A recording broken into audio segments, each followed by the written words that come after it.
सांग मैंने तो चलतु देखा बिना प्याज रसुण और कम समय केमी हो आलू परोटा।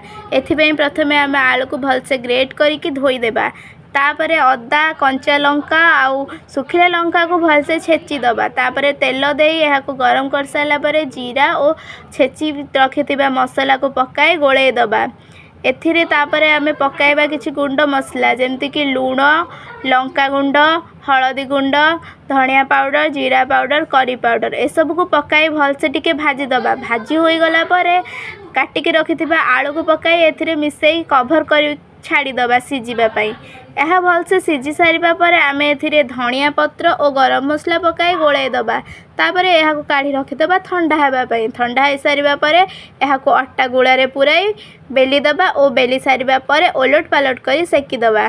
तो सांग मैंने ए रेसिपी खाई कमेंट करंतु आपण मानकु केमिति लागिला। भलो लागिले लाइक शेयर और सब्सक्राइब